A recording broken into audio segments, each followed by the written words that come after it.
Assalamualaikum warahmatullahi wabarakatuh. Perkenalkan, nama saya Intan Septianus Pandi, NIM 125241017, mata kuliah pengauditan 1 dan praktek prodi akuntansi. Baiklah, di sini saya akan menjawab laporan studi kasus etika profesi dilema PT Nusantara Gemilang Tbk. Yang pertama adalah opini awal, kondisi ideal.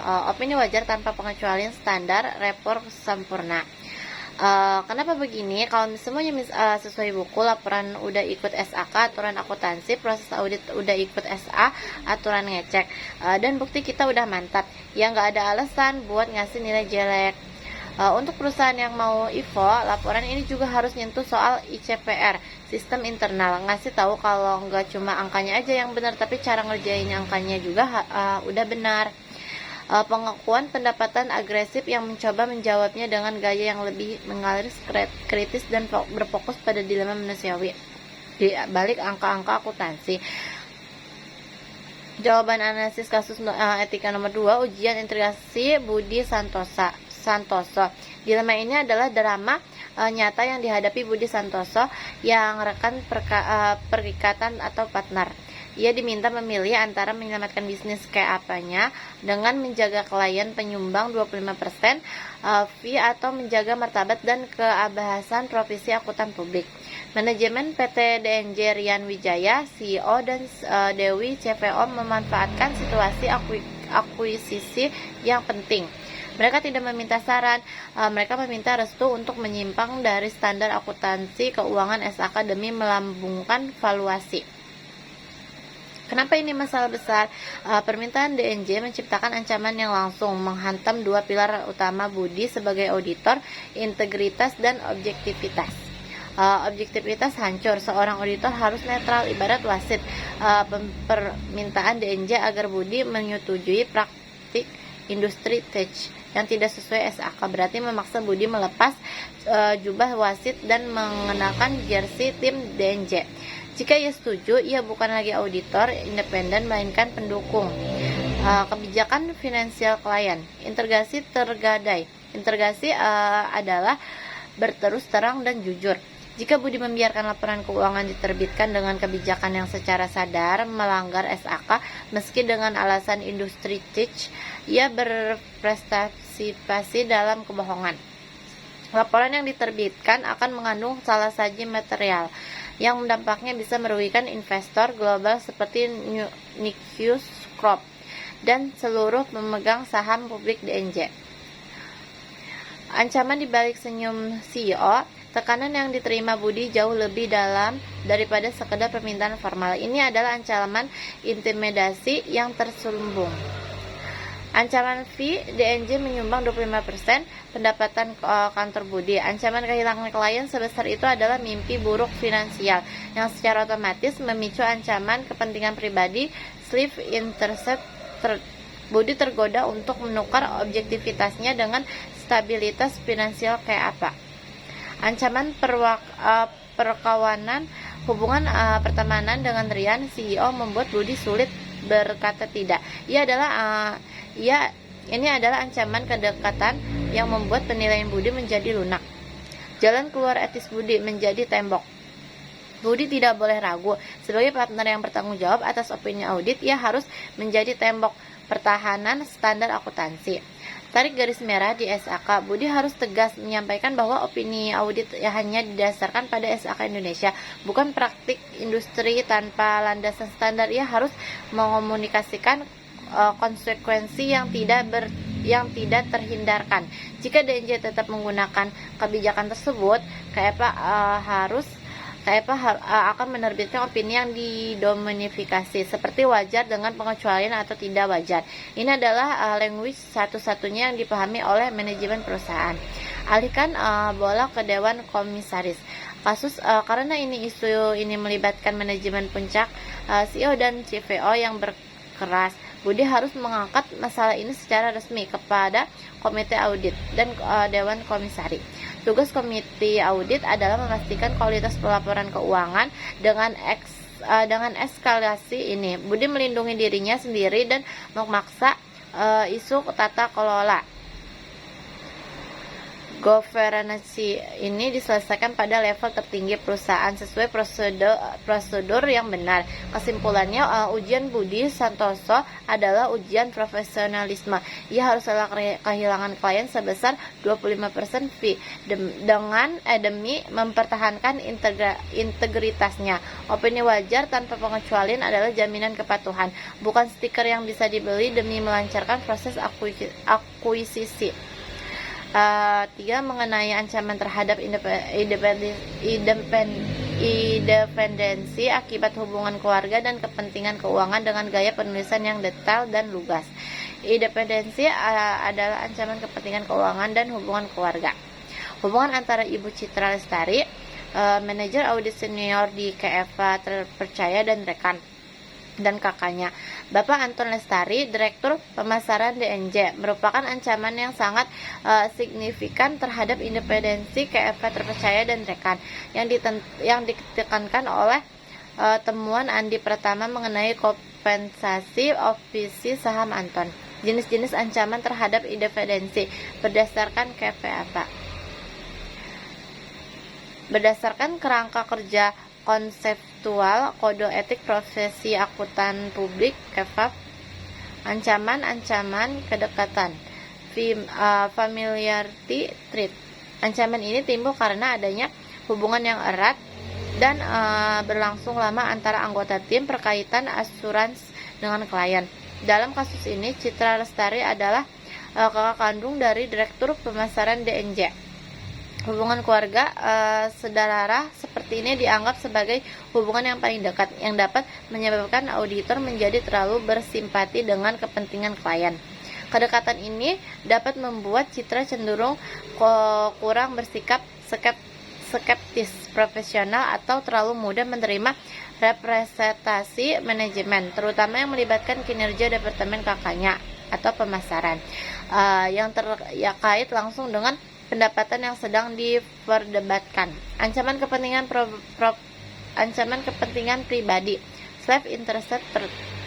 Ancaman ini timbul ketika KAFA atau anggota tim perkaitan dapat memperoleh keuntungan finansial atau kepentingan pribadi lainnya dari klien. Kepentingan pribadi muncul karena gaji, bonus, dan paket ofisi saham Bapak Anton Lestari atau kakaknya Citra.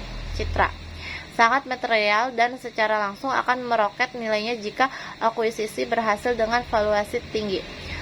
Valuasi ini pada gilirannya sangat bergantung pada hasil audit dan opini wajar tanpa modifikasi. Citra Lestari sebagai anggota keluarga inti memiliki kepentingan tidak langsung, baik emosional maupun finansial, terhadap kesejahteraan kakaknya. Hal ini dapat mendorongnya untuk mengambil keputusan audit yang mendukung laporan keuangan DNJ seperti menerima kebijakan, pengakuan, pendapatan yang agresif atau mengurangi prosedur audit demi memastikan keberhasilan akuisisi dan memaksimalkan kekayaan finansial kakaknya.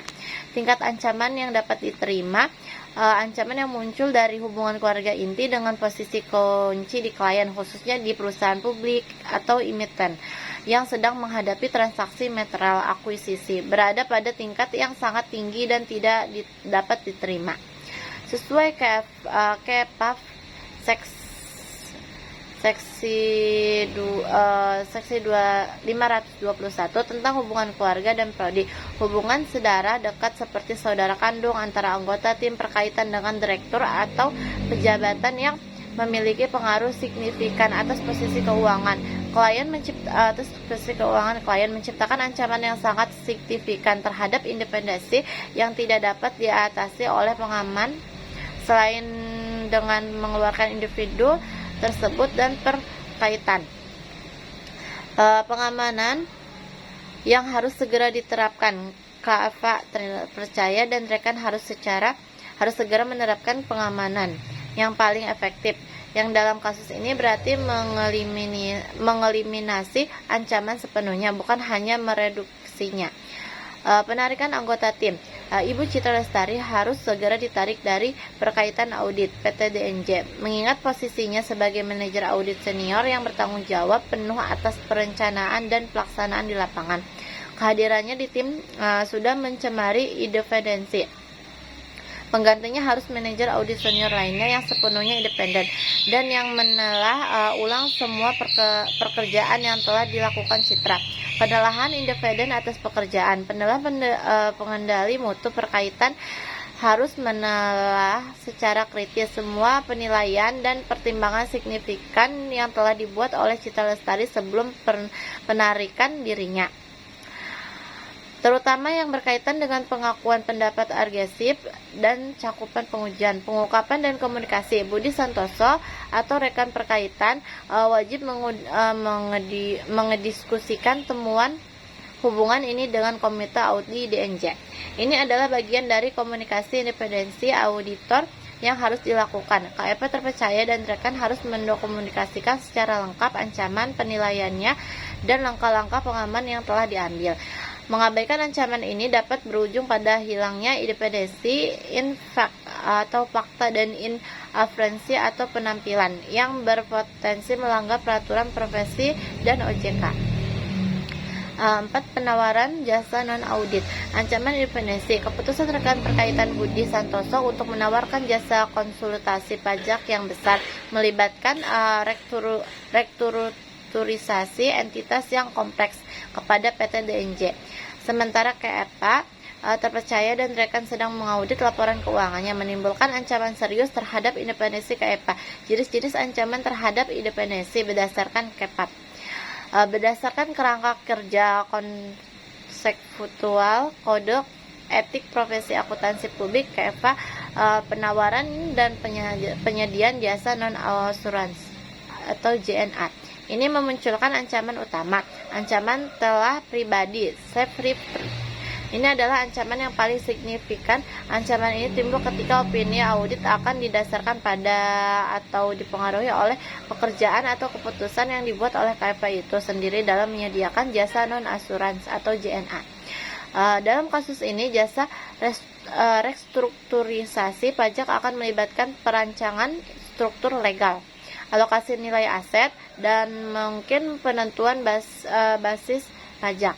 Semua ini akan menghasilkan saldo dan transaksi yang kemudian diaudit oleh KEPA yang sama. Tim audit yang akan cenderung kurang bersikap skeptis profesional terhadap angka-angka yang dihasilkan dari rekomendasi tim konsultasi mereka sendiri, karena menguji ulang pekerjaan sendiri sama dengan mengakui adanya potensi yang kesalahan dalam jasa yang mereka berikan. Ancaman advokasi. Ancaman ini timbul ketika KEPA mempromosikan atau bertindak sebagai pendukung advokat kliennya. Jasa konsultasi pajak, terutama restrukturisasi, seringkali melibatkan pengambilan posisi yang menguntungkan klien dalam berhadapan dengan otoritas pajak atau dalam mendukung kepentingan akuisisi mereka. Peran ganda sebagai penasihat atau advokat di satu sisi, dan auditor atau penilaian independen di sisi lain tidak mungkin dipertahankan secara bersamaan, karena hal ini akan cenderung mencoreng objektivitas auditor di mata publik dan regulator. Tingkat ancaman dan kewajiban KEPA. Ancaman yang muncul dari jasa non-audit atau JNA, terutama yang berkaitan dengan sistem akuntansi atau restrukturisasi entitas, dianggap sangat tinggi, terutama untuk klien entitas kepentingan publik atau VI, seperti DNJ yang merupakan perusahaan terbuka. Seksi 600 KEPA tentang penyediaan jasa non-asuransi atau JNA mengatur bahwa KEPA tidak boleh menyediakan JNA kepada klien asuransi atau audit yang dapat menimbulkan ancaman telah pribadi yang tidak dapat diatasi. Peraturan OJK, misalkan POJK 13 atau 2017 secara ketat membatasi jenis JNA yang telah diberikan KEPA kepada klien auditnya, dan seringkali melarang jasa secara langsung mempengaruhi pencatatan atau pelaporan keuangan yang sudah diuji. Pengamanan. yang harus diterapkan karena JNE ini sangat material dan terkait langsung dengan struktur laporan keuangan. Pengamanan yang efektif harus diterapkan segera. Menolak atau menghentikan jasa non-audit, meningkatkan pentingnya independensi audit DNJ bagi kesepakatan akuisisi. Budi Santoso wajib menolak penawaran jasa konsultasi pajak restrukturisasi tersebut. Jika jasa tersebut sudah dimulai, KFA harus segera menghentikannya. Ini adalah salah satu pengamanan yang dapat mengurangi ancaman slave ke tingkat yang dapat diterima. Keterlibatan pihak ketiga independen. Jika DNJ tetap membutuhkan jasa restrukturisasi pajak, KFA harus merekomendasikan DNJ untuk menggunakan KFA atau konsultasi lain yang sepenuhnya independen dari tim audit. Pengendalian internal KFA. Jika jasa dilanjutkan walau tidak disarankan. Jika jasa non-audit adalah yang diizinkan dan tidak mungkin untuk restrukturisasi, pengamanan yang mungkin adalah memastikan bahwa personel yang menyediakan JNA dan tim audit benar-benar berpisah dan tidak berbagi informasi selain yang diizinkan ketat. Menetapkan individu kompeten yang independen dari manajemen klien untuk mengawasi dan membuat keputusan akhir atas jasa non-audit yang diberikan. Tindakan Budi Santoso menawarkan JNA sebesar ini saat audit vital sedang berlangsung menunjukkan prioritas komersial di atas prinsip etika independensi yang merupakan pelanggaran serius. 5. Dilema kualitas PS kecepatan. Ujian kompetensi Andi Pratama. Situasi yang dihadapi Andi Pratama, tim junior, tegat waktu ketat dan ancam dari rekan perkaitan Budi Santoso untuk tidak makan waktu secara fundamental menyerang pilar etika, kompetensi, dan kehati-hatian profesional. Ini masalah, mengapa kecepatan membunuh kualitas di dunia audit? Tekanan anggaran waktu yang mencekik seperti diancamkan Budi Santoso menciptakan dua ancaman mematikan bagi kualitas audit DNJ. Ancaman intimidasi. Rekan Budi Santoso telah mengirimkan sinyal jelas. Kecepatan lebih penting daripada kualitas. Ini adalah ancaman halus yang memaksa Andi untuk mengambil jalan pintas. Andi sebagai auditor junior akan merasa terintimidasi untuk mengurangi atau menghilangkan prosedur yang esensial seperti pengujian detail pengakuan pendapatan hanya agar working paper kertas kerja seperti ditandatangi dan budget tidak jebol. Pelanggaran kompetensi dan kehati-hatian profesional. Kompetensi adalah mengingat hanya 2 tahun pengalaman. Tim Andi sudah retan ketika berhadapan dengan area beresiko tinggi, pengakuan pendapatan agresif di entitas kompleks, vintage atau e-commerce. Tim ini tidak kompeten secara memadai tanpa pengawasan senior yang ketat dan waktu yang cukup. Kehati-hatian 2 care. Kehati-hatian berarti melakukan semua prosedur yang dibutuhkan untuk memperoleh bukti audit yang cukup dan tepat. Jika prosedur dipotong demi waktu, Andi dan KFA secara keseluruhan telah gagal melaksanakan tugasnya dengan hati-hati. Konsekuensi terbuka, skandal error kecil. Jika Andi menyerah pada tekanan ini, dampaknya bukan hanya sekedar audit terlambat. Konsekuensi etisnya adalah resiko deteksi tinggi. Kegagalan menguji pengakuan pendapatan ini secara menyeluruh karena terburu-buru akan membuat salah saji material yang sedang diupayakan DNJ untuk menaikkan valuasi akuisisi lolos dari mata auditor. Opini audit yang sesat, KFA akan mengeluarkan opini wajar tanpa mengidentifikasikan yang salah, memberikan keyakinan palsu kepada Nexus Crop dan pasar modal. Ini adalah kegagalan profesional terburuk. Tindakan profesional yang wajib diambil Andi tidak boleh hanya diam atau mengalah. Sebagai seorang profesional yang terkait pada sifat, dia harus punya kewajiban etika yang lebih tinggi daripada sekedar mematuhi perintah partner yang melanggar standar. Satu, tegakkan prinsip dokumentasi adalah senjata. Andi harus segera membuat eskalasi internal yang profesionalnya namun tegas.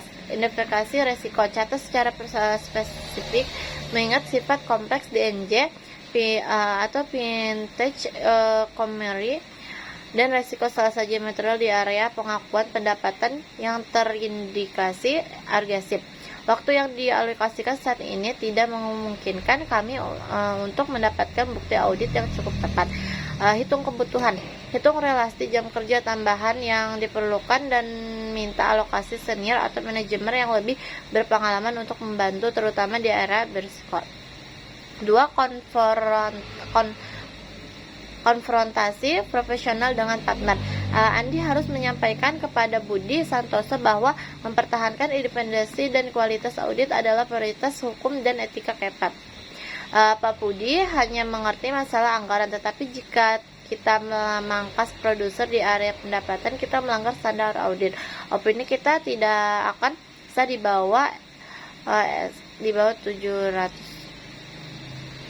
Mohon berikan tambahan waktu atau staf senior agar kami dapat menjaga integritas opini ini demi reputasi KEPA. 3.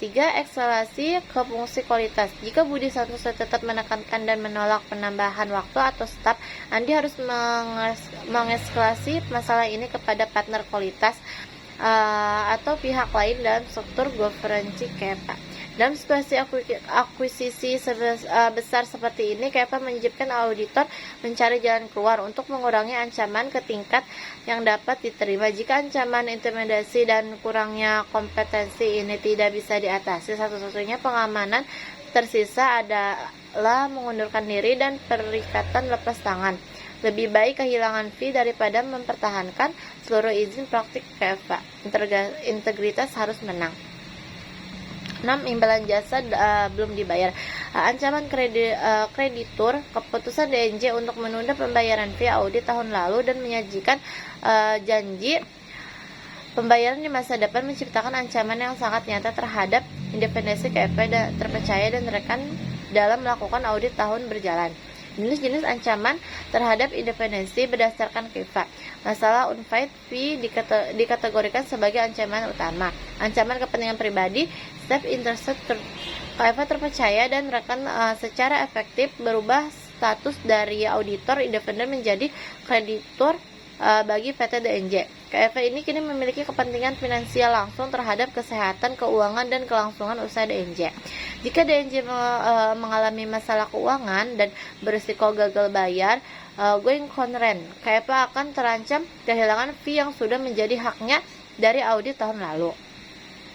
Ancaman ini mendorong tim audit untuk tidak melaporkan atau menutup-nutupi temuan material yang dapat merusak citra DNJ, seperti salah satu saja pengakuan pendapatan atau keraguan going concern. Mengeluarkan opini buruk, misalnya wajar dengan pengecualian, berpotensi menggagalkan akuisisi yang pada akhirnya dapat menyebabkan DNJ gagal membayar fee lama. Ancaman intimidasi. Ancaman ini timbul ketika klien menggunakan status utangnya untuk menekan KEPA. DNJ dapat secara halus mengancam, jika Anda memberikan opini yang tidak disukai Nexus Corp, akuisisi ini gagal dan kami tidak akan mampu melunasi utang fee audit Anda. Tekanan ini dapat menghalangi auditor Andi Pratama dan Budi Santoso untuk bertindak secara objektif. Kewajiban etis dan standar KEPA seksi 410 KEPA seksi 490 tentang imbalan jasa fees dan peraturan terkait di Indonesia sangat jelas. Imbalan jasa yang terulang, utang jasa, imbalan jasa untuk perkaitan asuransi sebelumnya yang belum dilunasi sebelum tanggal laporan audit diterbitkan dapat menimbulkan ancaman kepentingan pribadi yang signifikan. Materialitas KEPA umumnya menyatakan bahwa semua imbalan jasa yang belum dibayar dari tahun sebelumnya harus dilunasi sebelum KEPA mengeluarkan laporan audit untuk tahun berikutnya. Dalam kasus ini, karena fee audit tahun lalu belum lunas, saat audit tahun berjalan yang menentukan akuisisi sedang berlangsung, independensi KEPA telah tercemar. Pengamanan. yang harus segera diambil. Ancaman ini berada pada tingkat yang sangat tinggi dan tidak dapat diabaikan, terutama karena DNJ adalah entitas publik dan menghadapi transaksi akuisisi material. Pelunasan segera. KFA harus menunda penerbitan opini audit tahun berjalan dan segera meminta pelunasan penuh atas imbalan jasa audit tahun sebelumnya. Ini adalah pengamanan paling efektif untuk menghilangkan status kreditur. KFA harus memberi tahu DNJ bahwa opini tidak akan diterbitkan sampai utang lunas. Peninjauan independen jika pelunasan terlambat. Jika pelunasan tidak segera dilakukan, KFA harus mempertimbangkan untuk melibatkan akuntan profesional yang tidak terlibat dalam perkaitan untuk menelah pekerjaan audit. Akuntan profesional independen ini harus memastikan bahwa temuan audit yang sensitif tidak diabaikan karena adanya unfinished phase. Mengundurkan diri jika masalah tidak teratasi. Jika DNJ menolak atau tidak mampu melunasi fee audit tahun sebelumnya dan ancaman terhadap independensi ini tidak dapat dihilangkan, KFA terpercaya dan rekan wajib mengundurkan diri dari perkaitan audit tahun berjalan. Mereka tidak dapat memberikan jasa audit jika independensi mereka tercemar oleh status utang piutang. Melanjutkan audit dan menerbitkan opini dalam kondisi utang fee tahun lalu yang belum lunas merupakan pelanggaran serius terhadap prinsip independensi dan dapat dikenakan sanksi oleh regulator atau OJK serta organisasi profesi IAFI. 7. Ketergantungan fee 25% ancaman hidup mati. Persoalan ketergantungan fee di mana imbalan jasa audit dari PT DNJ mencapai 25% dari total pendapatan KFA terpercaya dan rekan, menimbulkan ancaman independensi yang paling fundamental dan seringkali paling sulit diatasi. Jenis-jenis ancaman tersebut terhadap independen berdasarkan KIFAP. Ancaman ini secara spesifik masuk dalam kategori ancaman kepentingan pribadi atau slip interest truth. Ini adalah ancaman inti jika klien menyumbang persentase pendapatan KPA yang sangat besar seperti 25%, KPA akan memiliki kepentingan finansial yang sangat besar untuk mempertahankan klien tersebut. Kehilangan klien DNJ baik karena KFA mengeluarkan opini buruk atau karena DNJ memilih KFA lain, berarti KFA terpercaya dan rekan akan kehilangan 1/4 dari total pendapatan. Rekan perkaitan Budi Santoso akan berada di bawah tekanan komisarial yang luar biasa untuk memastikan kelangsungan hubungan klien dan auditor. Tekanan ini dapat mempengaruhi pertimbangan profesional, mendorongnya untuk menyetujui kebijakan akuntansi yang agresif seperti pengakuan pendapatan DNJ demi menyenangkan klien dan menjaga fee 25% itu untuk masuk. Ancaman intimidasi. Klien menyadari kekuatan tawar mereka. DNJ dapat menggunakan fakta ketergantungan fee ini sebagai alat tawar. Jika Anda bersikap terlalu ketat dan pendapatan kami akan mencari KP lain tahun depan. Dan Anda akan kehilangan 25% pendapatan Anda. Ancaman kehilangan klien secara efektif mengintimidasi tim audit agar lebih lunak dalam proses mengaudit. Kewajiban etis dan standar. KIPAP seksi 410. KIPAP seksi 490 mengatur ambang batas yang harus diperhatikan terkait konsentrasi fee dari satu klien.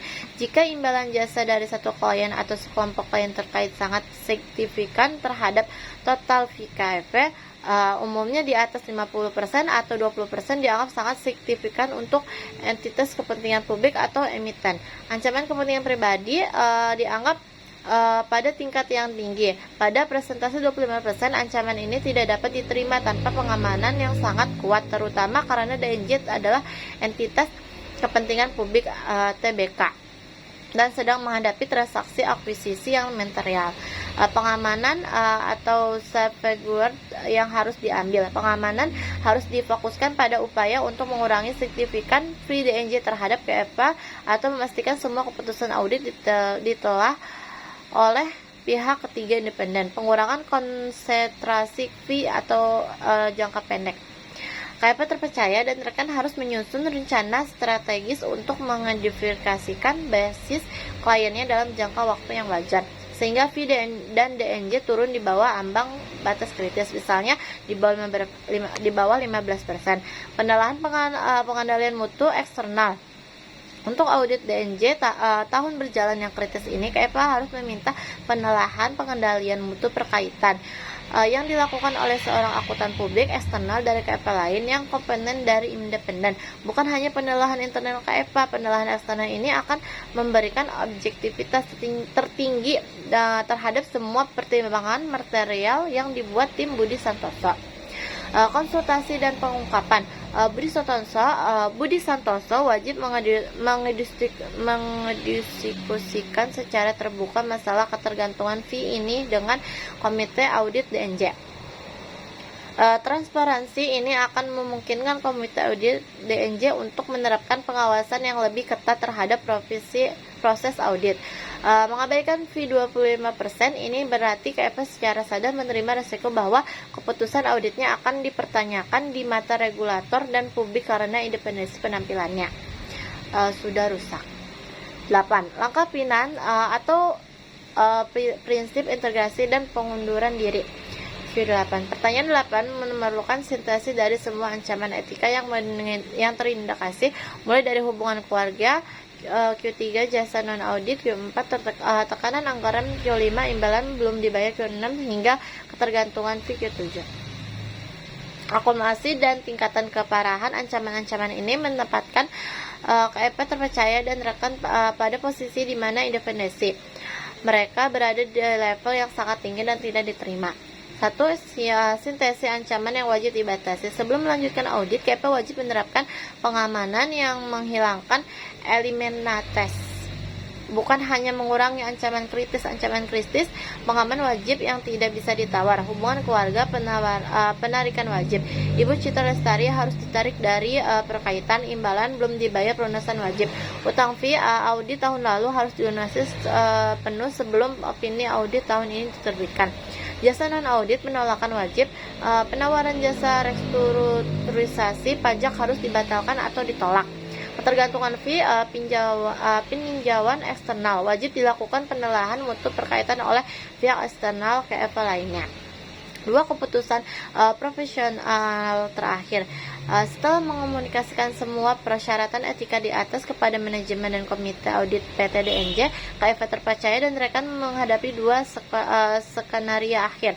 Skenario A, klien menerima dan ancaman dihilangkan. Jika PT DNJ menyetujui dan segera mengambil langkah untuk memenuhi semua persyaratan di atas, melunasi utang, membatalkan JNA, menerima penerimaan citra, dan memberikan waktu yang cukup untuk audit, maka KP dapat melanjutkan pekerjaan. Dampak opini audit. Tim audit di bawah pengawasan eksternal yang ketat harus tetap bersikap skeptis, profesional, dan menolak penggunaan kewajiban pengakuan pendapatan agresif. Jika pendapatan yang agresif tersebut tidak sesuai dengan standar akuntansi keuangan atau SAK, KP wajib mengeluarkan opini wajar dengan pengecualian atau bahkan tidak wajar yang mencerminkan fakta bahwa laporan keuangan salah saja secara material. Skenario B, klien menolak atau gagal memenuhi persyaratan kritis. Jika DNJ menolak memenuhi persyaratan kritis, misalnya menolak membayar fee lama atau menolak menarik Citra Lestari, atau jika tekanan intimidasi dari Budi Santoso atau DNJ tidak dapat diatasi untuk memberikan waktu yang memadai, maka tindakan wajib KP terpercaya dan rekan wajib mengundurkan diri dari perkaitan audit terlepas dari konsekuensi komersialnya kehilangan fee 25%. Alasan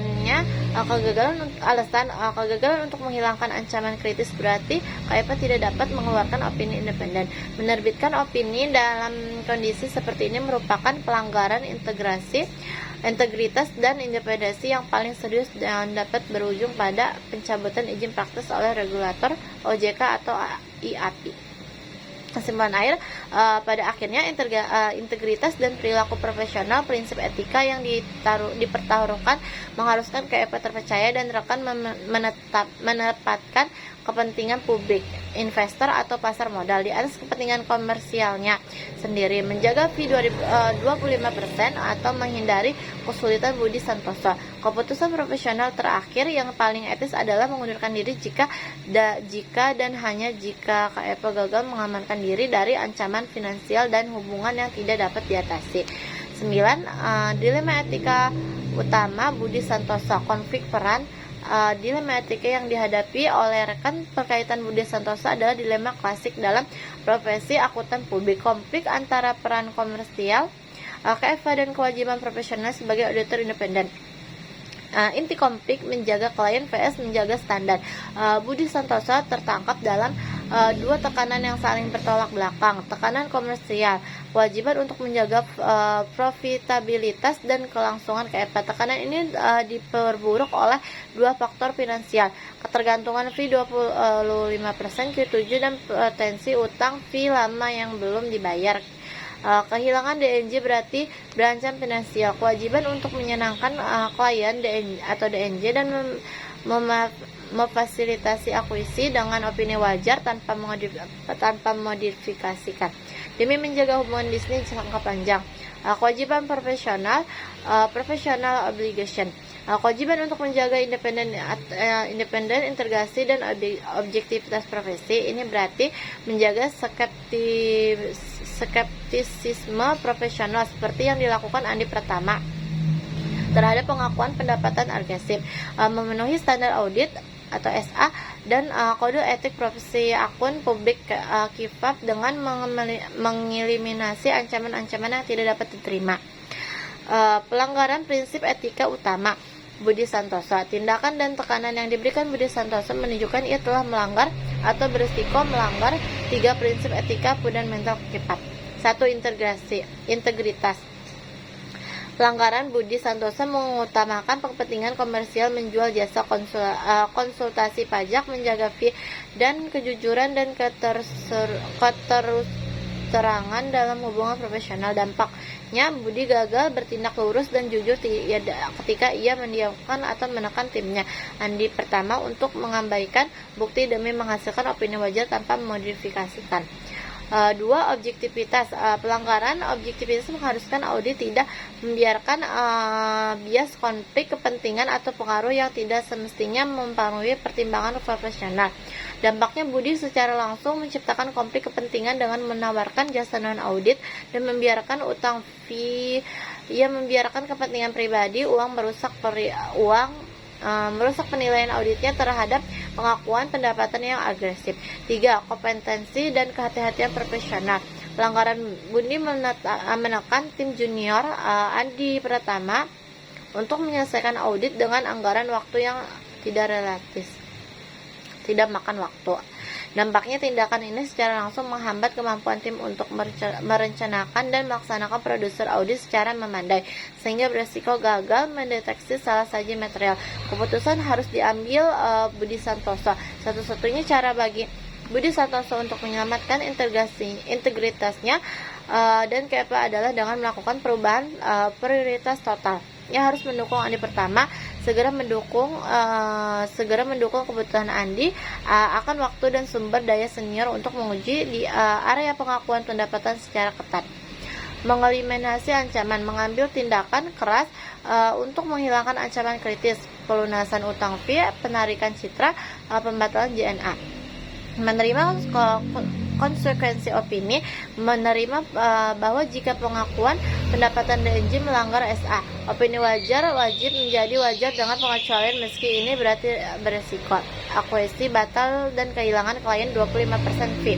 Kegagalan ini membuat keputusan etis ini akan mengubah Budi Santoso dan auditor independen dan menjadi pelayan klien. Sebuah pelanggaran etika yang membahayakan seluruh sistem keuangan. 10. Peran pengawas. Pintu gerbang yang jebol dan palu regulator. Kasus ini adalah studi sempurna mengenai kegagalan governance dan independensi semua ancaman yang menumpuk dari Q3 hingga dari soal 3 sampai soal 7 seharusnya sudah terdeteksi dan dihentikan oleh dua pihak utama, Komite Audit Pengawasan Internal dan Regulator OJK atau IAP atau pengawasan eksternal. Satu, Komite Audit. Garis pertahanan pertama yang kecolongan. Komite Audit PT DNJ adalah perpanjangan tangan dari Dewan Komisaris yang memiliki tanggung jawab fidusiari untuk melindungi kepentingan pemegang saham dan memastikan kualitas pelaporan keuangan. Dalam kasus ini, Komite Audit tanpa gagal total menjalankan fungsi dasarnya. Kegagalan kritis Komite Audit mengembalikan independensi auditor. Komite Audit seharusnya rutin meminta pertanyaan independensi ke EPA. Mereka gagal menangkap indikasi konflik jasa dan utang fee. Komite Audit seharusnya melarang utang fee audit di tahun lalu. Soal 6, dan menolak keras penawaran jasa non-audit restrukturisasi pajak. Soal 4, karena ancaman sleeve review yang ditimbulkan. Hubungan keluarga kunci. Soal 3, Komite Audit ceroboh karena tidak mendesak KEPA untuk mengungkapkan hubungan afiliasi antara anggota tim auditor senior Citra Lestari dengan manajemen kunci klien Anton Lestari. Mengkhianati pemegang saham. Komite Audit membiarkan opini audit terancam oleh tekanan komisariat. Jika mereka mengizinkan audit yang kompromi hanya demi melancarkan akuisisi, mereka telah mengorbankan kualitas dan integrasi laporan keuangan DNJ, melanggar mandat utama mereka. Tindakan mendesak yang wajib diambil. Komite Audit harus segera mengultimatum KEPA terpercaya dan rekan. Hentikan semua ancaman. Lunasi utang fee, tarik citra, batalkan jasa pajak dalam 24 jam. Jika KEPA gagal, Komite Audit wajib memberhentikan KEPA tersebut. Ini bukan hanya masalah etika, tapi juga pemenuh regulasi tata kelola perusahaan terbuka POJK. 2. Regulator OJK dan IAP. Palu penentu kualitas pasar. Otoritas Jasa Keuangan OJK dan Institut Akuntan Publik Indonesia IAP adalah penjaga integritas pasar modal. Kasus ini menuntun tindakan penegakan hukum yang tegas karena melibatkan perusahaan TBK, entitas kepentingan publik, dan transaksi akuisisi yang sangat material. Pelanggaran serius yang harus ditindak. Pelanggaran standar OJK atau IAP. Semua ancaman independensi yang telah didefinisikan, terutama soal 4, soal 3, soal 4, soal 6, soal 7 merupakan pelanggaran KIPA yang dapat disanksi IAP. Jika jasa non-audit soal 4 melanggar batasan yang ditetapkan OJK, sanksi dapat datang dari dua arah.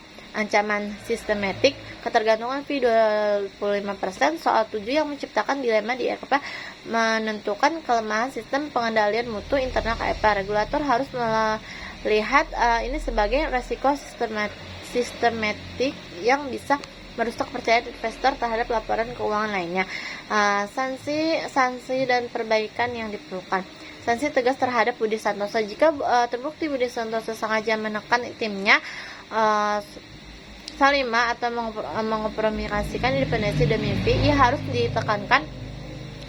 dikenakan sanksi berat, termasuk pembukuan atau pencabutan izin praktik akuntansi publik AP oleh IAP dan atau OJK.